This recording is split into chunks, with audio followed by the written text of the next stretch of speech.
যুদ্ধের এই 1000 দিনে এসেও রাশিয়ার কাছে নতি স্বীকার করবে না বলে সাফ জানিয়ে দিয়েছে ইউক্রেন। এরই মধ্যেই পারমাণবিক অস্ত্র ব্যবহারের নীতিমালা শিথিল করে নতুন একটি ডিক্রিতে স্বাক্ষর করেছেন রুশ প্রেসিডেন্ট ভ্লাদিমির পুতিন। মঙ্গলবার ওই স্বাক্ষরের মাধ্যমে যুদ্ধক্ষেত্রে মস্কোর পারমাণবিক অস্ত্র ব্যবহারের সুযোগ আরও বিস্তৃত করা হয়েছে, জানাচ্ছেন মাহফুজুর রহমান।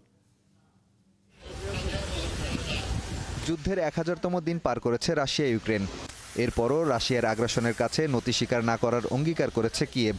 দেশটির পররাষ্ট্র মন্ত্রণালয় বলছে, দখলদারদের কাছে ইউক্রেন কখনোই আত্মসমর্পণ করবে না এবং আন্তর্জাতিক আইন ভঙ্গের জন্য রাশিয়ার সেনাবাহিনীকে সাজাও দেওয়া হবে। এদিন যুদ্ধ পরিস্থিতি নিয়ে ইউরোপীয় পার্লামেন্টে এক বিশেষ অধিবেশনে দেয়া ভাষণেও একই ইঙ্গিত দিয়েছেন Ukraine president Volodymyr Zelensky. Russia আমাদের সীমান্ত অঞ্চলে ত্রাস সৃষ্টি করে চলেছে। তাদের হামলায় এটি প্রতিপন্ন হচ্ছে যে পুতিন চান যুদ্ধ জারি থাকুক, তিনি শান্তি নিয়ে আলোচনা করতে আগ্রহী নন। এরই মধ্যে পারমাণবিক অস্ত্র ব্যবহারের নীতিমালা শিথিল করে নতুন এক ডিক্রি স্বাক্ষর করেছেন রুশ প্রেসিডেন্ট ভ্লাদিমির পুতিন।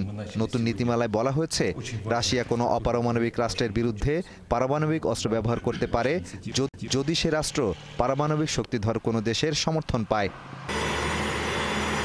এ বিষয়ে ক্রেমলিন মুখপাত্র দিমিত্রি পেসকভ বলেন, অপারমাণবিক রাষ্ট্রের পক্ষ থেকে আক্রমণ কোনো পারমাণবিক শক্তিধরের সহযোগিতায় ঘটলে সেটিকে যৌথ আক্রমণ হিসেবেই বিবেচনা করা হবে।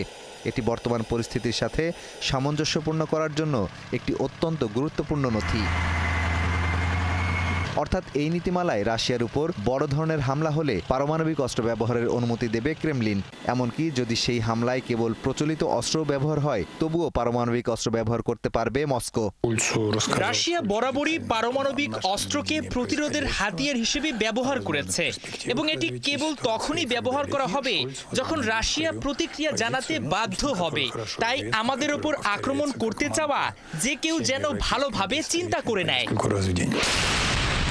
নতুন নীতিমালার আওতায় রাশিয়ার ঘনিষ্ঠ মিত্র বেলারুশও মস্কোর পারমাণবিক সুরক্ষার আওতায় থাকবে।